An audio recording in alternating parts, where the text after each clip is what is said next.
So, hi everybody, good evening. My name is Amy Chepkovich. I'm the Director of Education and Communications at the Lower Marion Conservancy. And tonight we have a wonderful presentation, Wildlife Photography, Get Inspired by the World Around You, presented by Troy Bynum, who I'll introduce in just a moment. But before I do that, I wanted to just introduce you all to the Conservancy. I know we have a few of our members on tonight, so thank you members for joining. It's always nice to see your faces. But for those of you who are new, the Lower Marion Conservancy is a membership-supported nonprofit that works to protect the nature, the watershed, and the historic character of Lower Marion and Narberth. And this is actually a milestone year for us. It's our 25th anniversary. So we've been having a lot of wonderful programs. We'll continue to have a variety of programs this spring. Coming up soon, we have a program on the WCAU building that some of you may know from City Line Avenue on April 28th. And all that information can be found on our event page on our website. I also wanted to say that we have a sponsor tonight. And the sponsor tonight is the Camera Shop in Bryn Mawr. And we're really thankful for them to sponsor us tonight, but they've also thrown in an added bonus for all of you participants, the details which I will email out after this event along with the recording of this program. And they are offering everybody who's on tonight a free custom 11 by 14 fine art print of your photos, or a 50% off a sensor cleaning for your camera. So thank you guys so much for sponsoring us tonight. And we're excited to have Troy out or online, not out. I'm talking like it's an in-person event. So Troy Bynum is a hobby naturalist, our speaker tonight, and an amateur wildlife photographer from the Philadelphia area. He's always been an admirer of nature, even from a young age, spending lots of time in the nearby Wissahickon Park and other local parks and woods. So a few years ago, though, Troy started taking his camera with him on hikes and discovered a whole new passion in photography. Troy enjoys traveling, hiking, photographing all types of wildlife, not just birds, and exposing everybody to the beautiful wildlife that's in our area. So Troy, I'm going to stop sharing my screen, but thank you so much for being on tonight, and go ahead and take it away. Good afternoon or good evening, everyone. This is Get Inspired by the World Around You. I'm going to be your host, Troy Bynum, and I have a special guest with us here tonight. So my daughter, Leah, is going to be joining us for the presentation. So say hi. Hi. Hey, Leah. We have a pretty good presentation for you all tonight. We're going to answer some questions. We're going to show you guys some beautiful pictures and talk about some of my favorite places to visit. So we'll get started. So first, I want to talk a little bit about myself. I appreciate that introduction, Amy. Thank you. So like Amy said, I'm a Philadelphia native. I was born and raised in Philly. Since I've lived in Philly, I lived in the Mount Airy area, and that's really close to Wissahickon Valley Park. So I've been very lucky to have a connection to nature and wildlife from such a young age. And I would always visit Wissahickon Valley Park with my parents, go there and feed ducks, ride bikes, go fishing, go hiking, all types of things there. And when I was younger, that's really what I gravitated towards, what I really honed in on.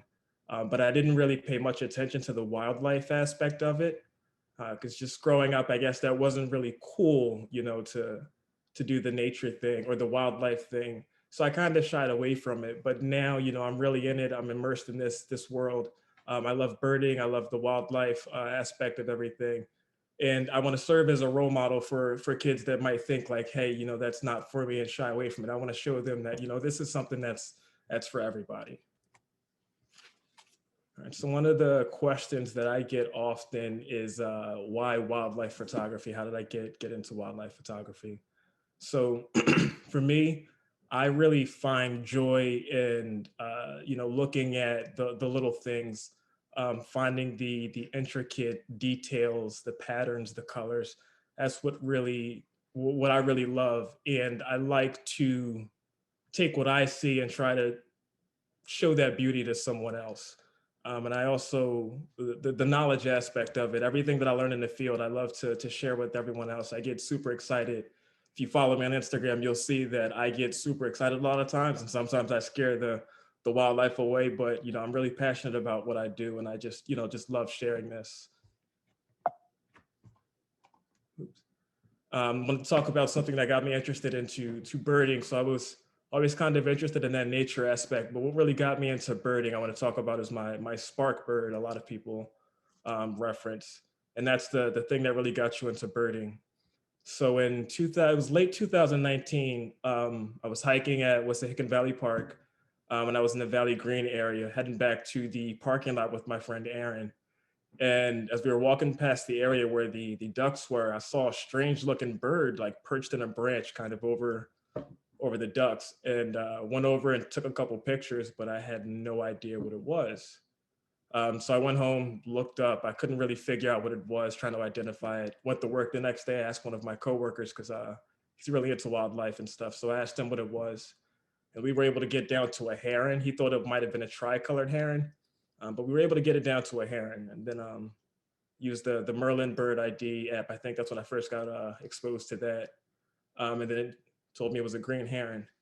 And researching that bird, trying to figure out what it was, that kind of sparked an interest in me, and from there I kind of took off. And ironically, the green heron is also my favorite bird. And the reason why I love this bird so much is it's such an intelligent bird. They have been observed using tools to fish, using feathers, leaves, other organic matter. They'll put it on the top of the water surface, and cause a disturbance.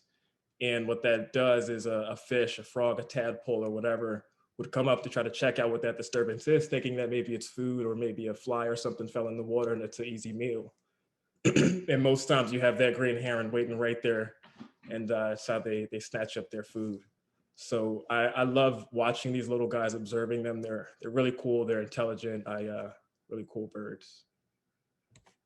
All right, so something else that I want to talk about is what inspires me with this wildlife photography. So when I first started, I was kind of slow with it. I would go out, I took pictures of everything that I saw, but I didn't really do much with it until my daughter started asking me questions about, what's that? What did you see there? What did you take a picture of there? So then I started to pay more attention to, what I was taking pictures of, and I was trying to identify what I was taking pictures of. And like that spark bird, that really kind of inspired me to go out there and get that knowledge. And I feel cool to impress my daughter, come back and show her all the cool birds and stuff that I saw today, and teach her about them. So she really inspires me to keep going with the wildlife photography. And she's also a very fearless naturalist herself. Leah has a really soft spot for reptiles and amphibians like me. I love frogs. And we were hiking in Valley Green one day, and she saw something kind of moving off the side of the trail. Looked sort of like a rock, but not really. And when we got a little bit closer, we noticed that it was a turtle. And Leia was a little concerned because there was no water around, but it was a turtle there. And that's when we learned about box turtles, and we know that they don't really live in the water, but they live in the woods, and they like to hide under wet leaves and stuff like that, eat earthworms and snails. And then that's when they go near the water sometimes, but they don't always spend their time there. All right, so like I said, we have a special guest tonight, my daughter Leah. So she wanted to join us, and she's going to talk a little bit about some of her favorite things with wildlife. So I wanted to ask you, Leah, what's your favorite bird? A wood duck. So your favorite bird is a wood duck. I love those two. Those are one of my favorites to photograph. And why do you like the wood duck so much? Because of its colors, and it has so many shapes about like the wood duck. Yeah, the colors and stuff. Yeah, I love it too. The colors, that's one of the things that I love. The colors, the patterns, the textures. You can really see that in the wood duck, and that's one of the reasons why I love photographing them, because you can really see those textures, the different patterns, the different colors, the contrast. It's beautiful in the wood ducks. And these you can find them around the Valley Green End. They like to hang out there with the mallards and the Canada geese. You can find them kind of mixed in with those ducks. All right, so next question. What's the coolest bird you've seen while being out with me? Pileated woodpecker. Pileated woodpecker. All right, this is one that I chased after for a while. All right, so why do you think that the pileated woodpecker is the coolest bird? Its beak because it's long. It has a really big beak. Makes a lot of noise when it's hitting a tree, right? It sounds like a jackhammer. Yeah, and also and I like the red head because it likes making side like kind of like a triangle. Yeah, it looks like a mohawk, right? Mm-hmm. It's cool. And these woodpeckers, they're extremely large. They're a little bit smaller than a crow they can grow to be. It's quite amazing to see them kind of fly from tree to tree. And in the picture here, you can see there's a hole right here in the tree that they start to make. They make these triangular shaped holes when they dig into the tree. And I wanted to ask you one more question. So what's something that you want to see that you haven't seen yet while you're out with me? I want to see a snow owl. Snow owl. Yeah, me too. Unfortunately I didn't get to find any this year, but maybe next year we can go find some, hopefully. All right, so I also want to talk about some of my my favorite places to visit and photograph different wildlife. So of course, Lower Marion Conservancy, that's one place that I love to visit. I visited last year. I was exposed to this place actually by Amy. Visited last year for a bird count, and the species there, it's a variety that come through for the spring and fall migration. It's quite amazing. There's a bunch of different habitats for them: the field, the woodland birds, the songbirds, and so on and so forth. So Lower Marion Conservancy, it's really nice to visit there, especially during the spring and fall migration.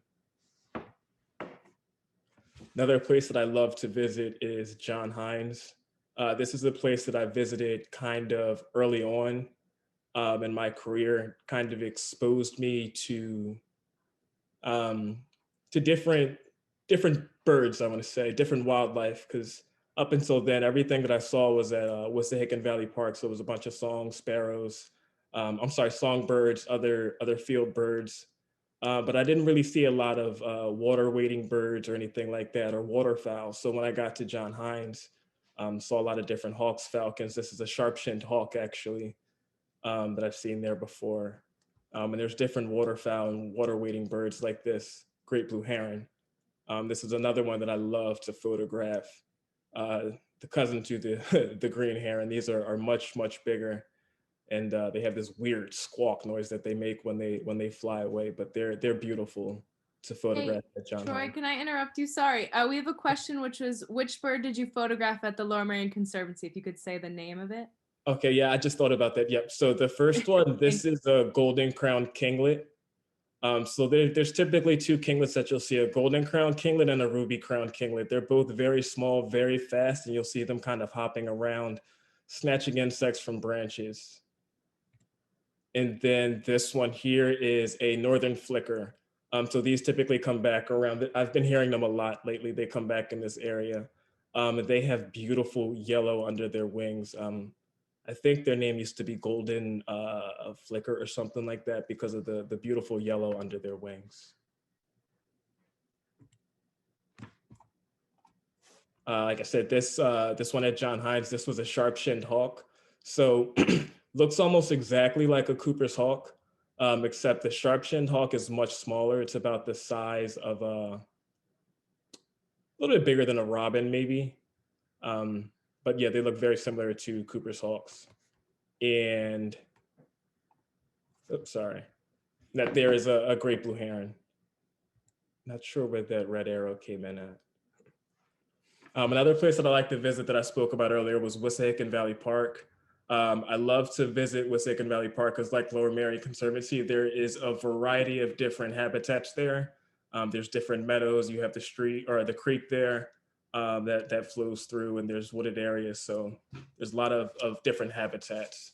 And then over this past winter, I went there and I was photographing some cardinals there that were perched on the tree. Then there were also these white-throated sparrows. So these come down in the winter time. They have a very pretty song. I think it sounds like the Mockingjay song from Hunger Games. That's what it sounds like to me. But these beautiful birds come down from the north during the winter. Another place I love to go to that's pretty local, like to take Leah there a lot, is Dixon Meadow Preserve. So this is not far. This is in Lafayette Hill, I believe, so not too far from this area.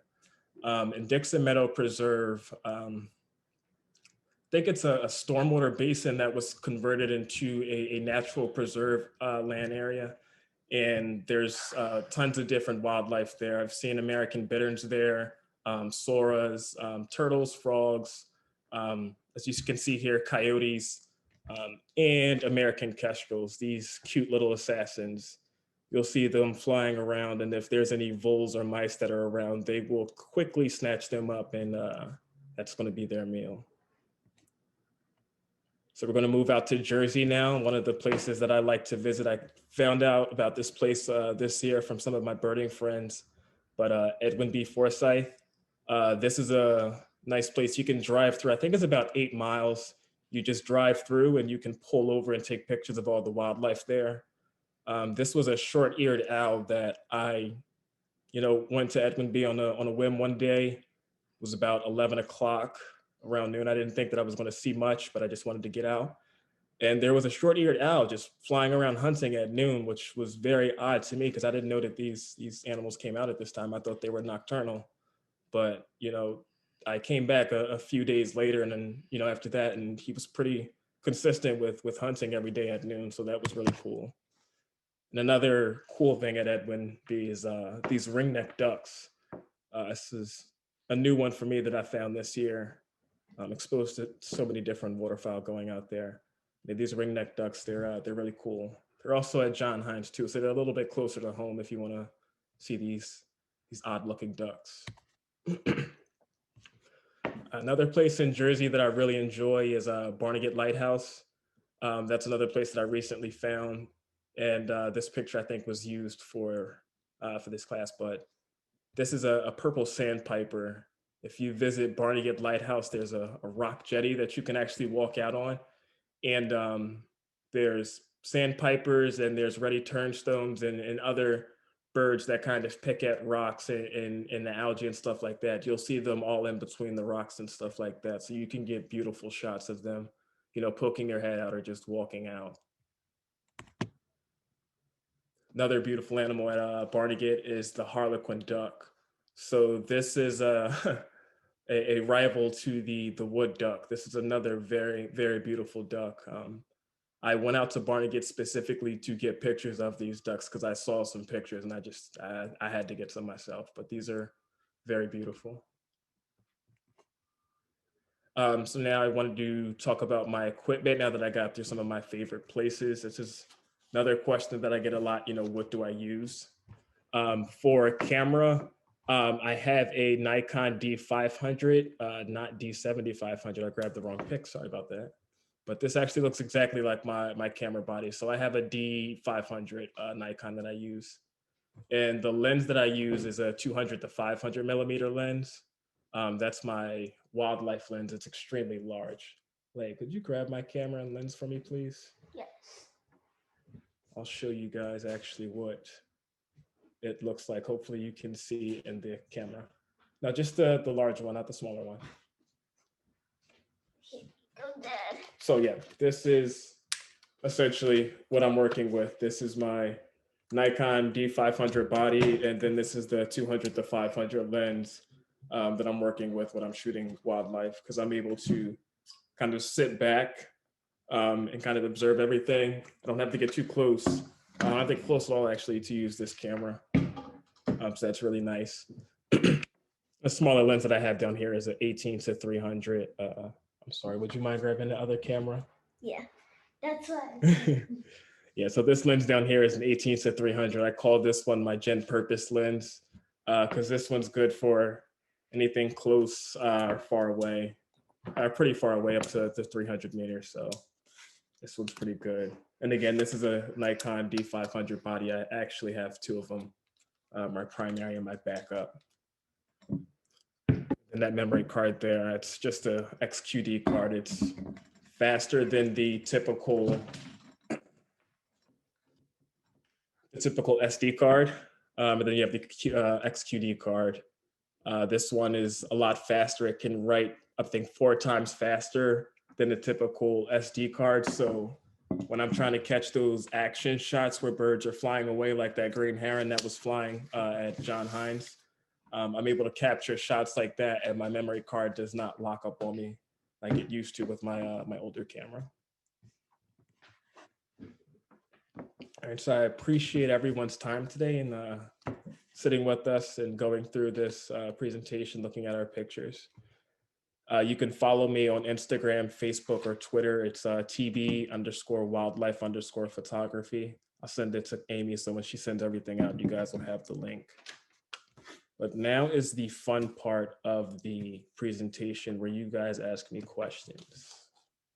Awesome. So thank you so much, Troy. I'll definitely link to your pages. Do you also want to share the offer that you, go ahead. Yes, I forgot about that. So I'm going to add on to the offer from the camera shop. So with that free print that you are going to be receiving, I want to add a link that's going to be a Dropbox link that I'm going to drop some pictures in there from today's presentation.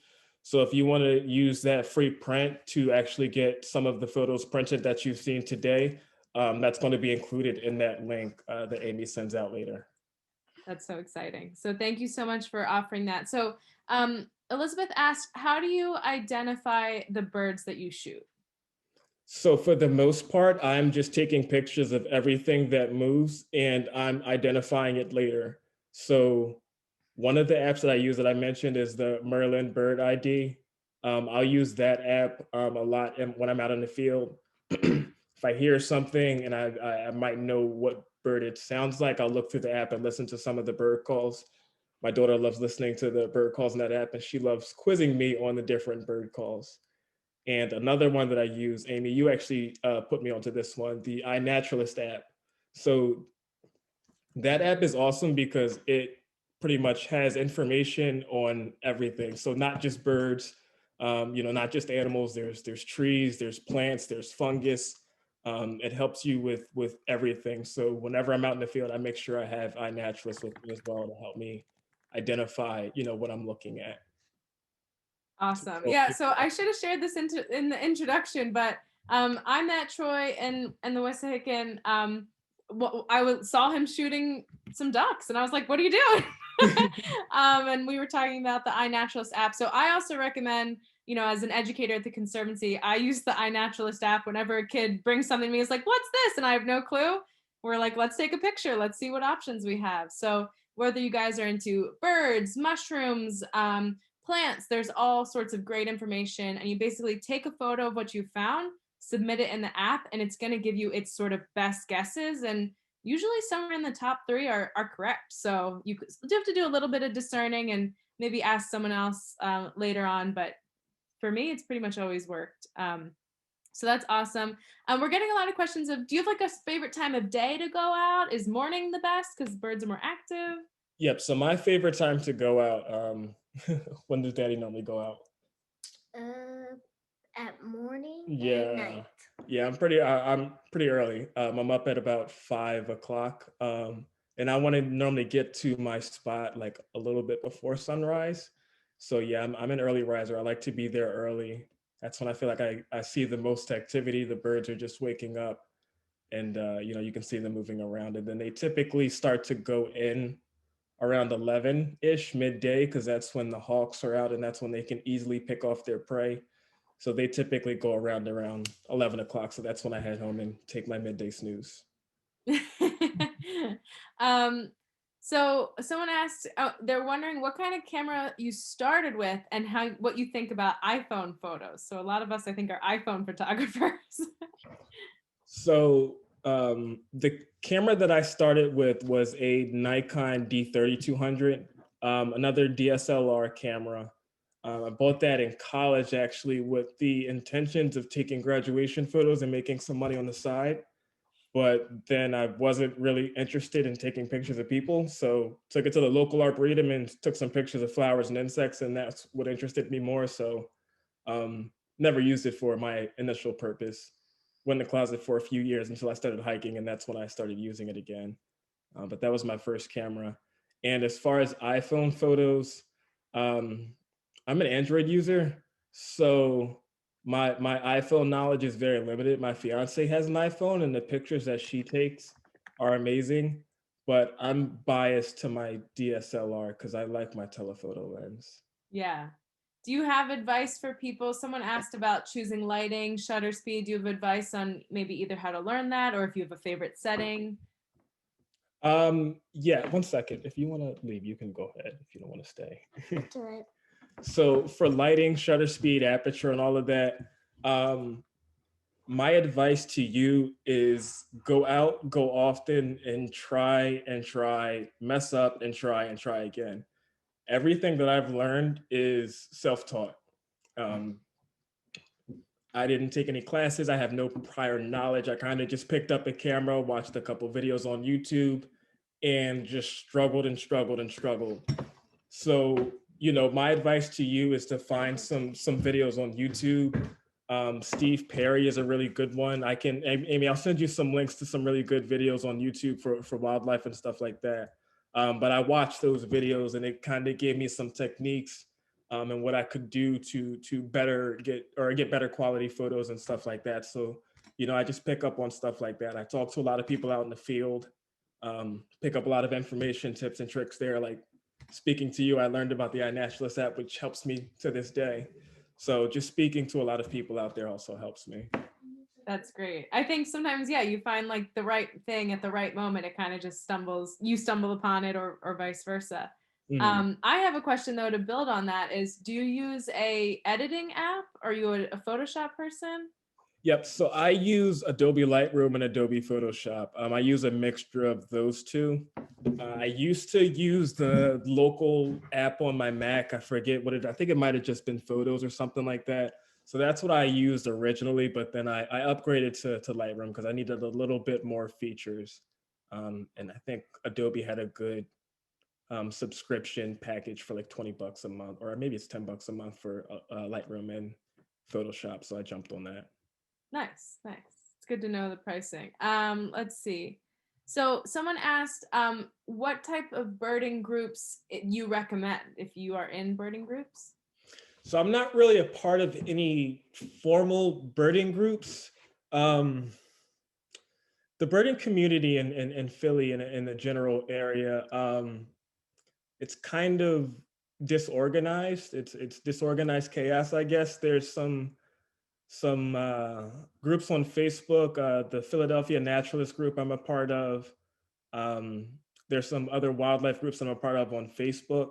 And just a lot of people that I meet, I just keep in contact with them. And that's really how I find different locations. I get tips on different birds is just by following different people and just looking at their locations and just keeping in contact with people. I'm not really a part of any formal groups or anything like that.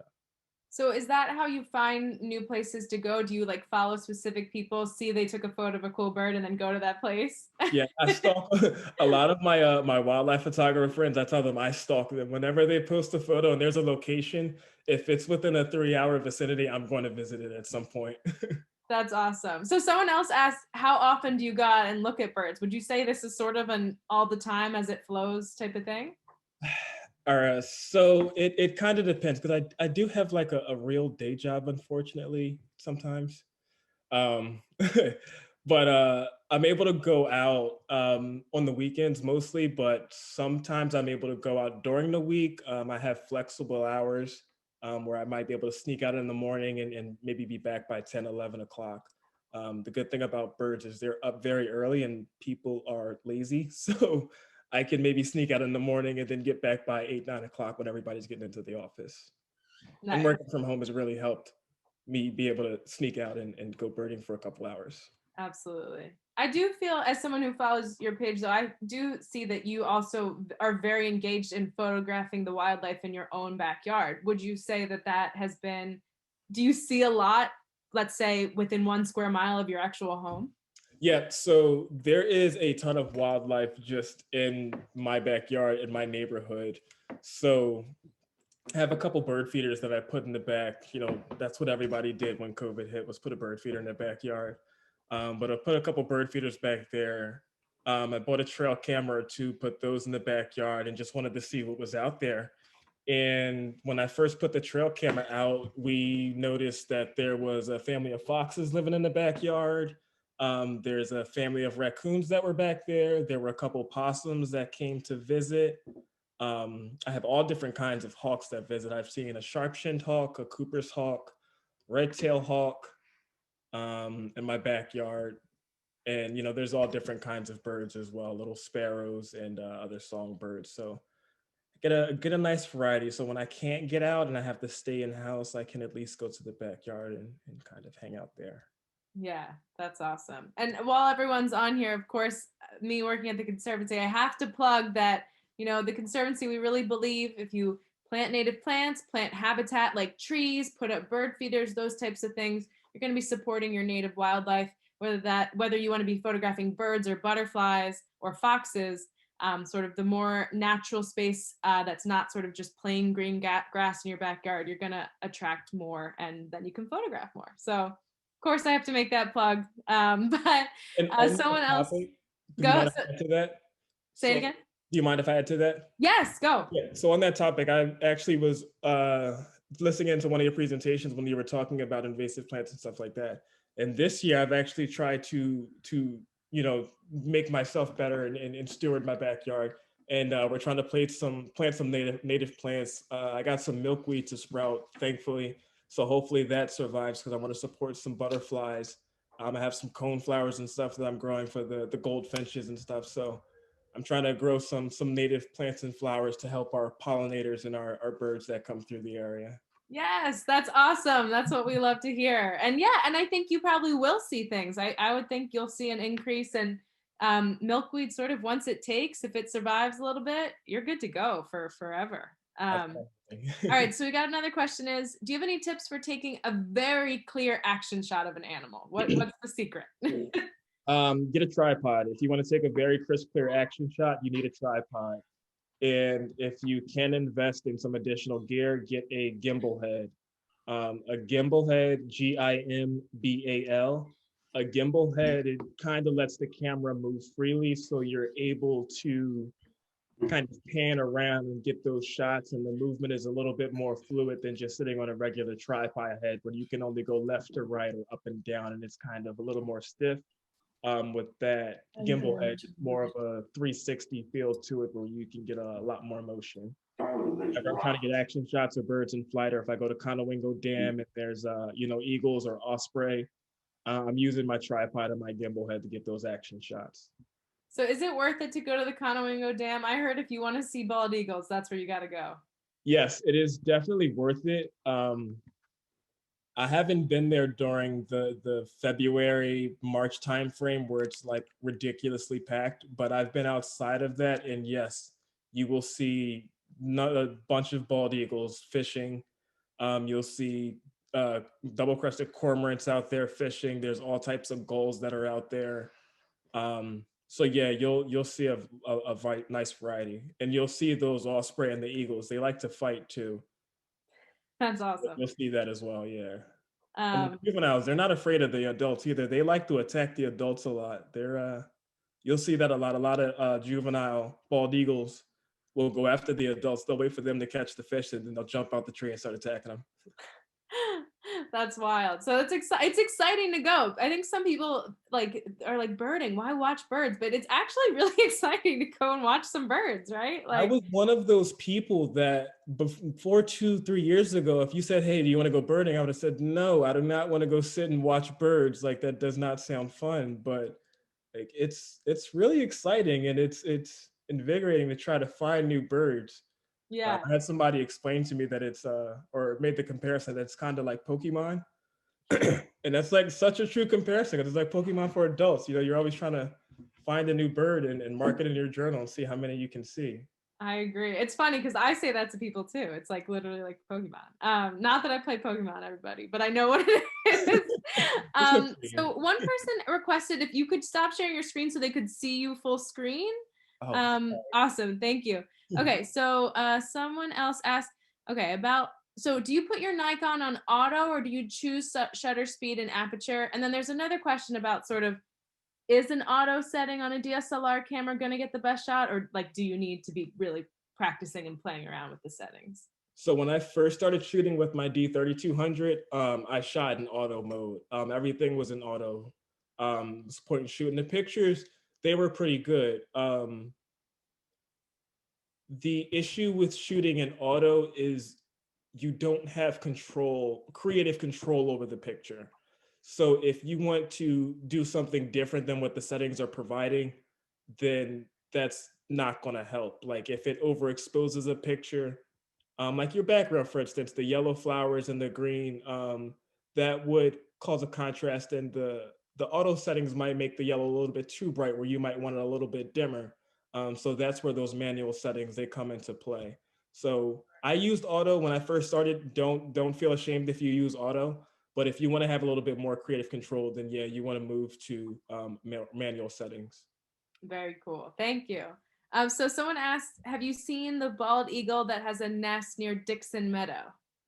I've seen the bald eagle. I've gotten pictures of it, but I cannot find the nest. I keep hearing that it's in that area, and I'm so jealous of everyone that knows where it is, but I have not found the nest. I've seen the eagles, but have not found the nest. Okay. I'm really glad that we have nesting eagles in the area. That's so cool. Yeah. When I So was younger, I Candace never said, saw eagles, and you see bald eagles all the time now. Bald eagles and red-tailed hawks all the time, right? Mhm. I never saw that when I was younger. At least I never it's paid attention. interesting. Yeah, I grew up in the area as well, and I don't remember seeing them until sort of recently too. So we also had someone say that they saw the three bald eagles flying together at FDR Park last week, which is awesome. So it's Yes, cool I to got reports see. about that from last week. A bunch of my friends were texting me, I need to get down to FDR because there's bald eagles just flying around close by. So yeah, I heard about that last week. Wow, that's awesome. So I have a question for you personally. Like, do you enjoy like the challenge of like dim lighting, or do you like try to go out when like it's really nice? Because I always love like sort of one of those like moody like sunset, but it's kind of dark shots. But I can imagine that's really hard to get. Like, For me, I love shooting in an overcast day. So when it's like nasty, dreary, and like the sun's not really visible, but it's still bright out, that's when I love to go out because the lighting is very soft and it's easy to play around with the settings and get those creative shots. Whereas where it's sunny, like it was maybe a few hours ago, and there wasn't a cloud in the sky, you get a lot of sunlight on your subject depending on the where the sun is. So you'll have to play around with those settings, and sometimes it limits your creativity when there's so much sun. that's interesting. Okay, so now we know that it's not always the perfect sunny day is actually not the best day to shoot sometimes. Maybe you Oh, want that, no. but I love a dreary overcast day. That's if it's going to be an overcast day and maybe about 50 degrees, I'm going out all day. That's my kind of weather. very nice, very nice. I have another question for myself personally is have you ever or would you ever shoot on film? So like the one shot, that's your shot. So I actually had a camera that I got from my fiance's father. It was the Nikon N65, I think, and it was a film camera. So I shot with it. I have maybe 11 or 12 rolls of film, but I couldn't figure out where to get it processed. Everywhere I went, when I walked in with the film, they looked at me and said, "You're not going to want to get that processed here." So I shot the pictures and they're on that film, and I haven't gotten them processed yet. Wow. Maybe the camera shop can help you. Maybe you're right. Maybe Yeah, so I that's the should reach out place. to the camera shop, see if they can help me develop these pictures that I took 3 years ago, and I have no idea what they are anymore. That could be really fun. I would love to see those once if Yeah. you're able to play around them.